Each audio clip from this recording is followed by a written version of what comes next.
நேத்தோட மேட்சை சொல்லிட்டா போச்சு. ஸோ நேற்று மேட்சை பொறுத்த வரைக்குமே வந்துட்டு பார்த்தோம் அப்படின்னா பஞ்சாப் விசஸ் ஆர்சிபி பலப்பரீட்சை நடத்தியிருந்தாங்க அப்படின்னே சொல்லலாம். மேட்ச் தொடங்குறதுக்கு முன்னாடியே மழை பெஞ்சதுனால இன்னைக்கு மேட்ச் தொடங்குமா தொடங்காதா இருக்குமா இருக்காதா அப்படின்னு சொல்லிட்டு எக்கச்சக்கமான கேள்விகள்.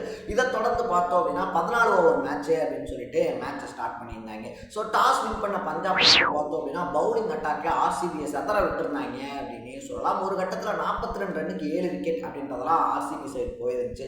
கடைசி கட்டத்தில் டிம் டேவிட் அடித்ததுனால வந்துட்டு பார்த்தோம் அப்படின்னா ஒரு 90+ ரன் அப்படின்றத வந்துட்டு ஆர்சிபினால எடுக்க முடிஞ்சுச்சு. அதே மாதிரி பஞ்சாப் கிங்ஸ் இறங்கினப்பையும் பார்த்தோம் அப்படின்னா ஹேசல்வுட் இருக்கார் இல்லையா, பவுலிங் சும்மா மிரட்டி விட்டுருந்தாப்ல அப்படின்னே சொல்லலாம். ஸோ என்னடா 97 ரன் அடிக்கிறது இந்த கிரவுண்டில் பெரிய விஷயமா அப்படின்னு சொல்லும்போது பஞ்சாப்பும் திணறி தான் இருந்தாங்க. பட் கடைசி கட்டத்தில் வதோரா 3-4 3-6 அப்படின்றத அடிச்சு பஞ்சாப் கிங்ஸ் பக்கமாக வெற்றியை கொண்டு போயிருந்தாப்ல அப்படின்னு தான் சொன்னோம். நேற்று மேட்சை நீங்கள் பார்த்துருந்தீங்கன்னா உங்களுடைய பாயிண்ட் ஆஃப் வியூ என்ன அப்படின்றத கமெண்ட்டில் போட்டு சேனலை ஃபாலோ பண்ணிக்கங்க.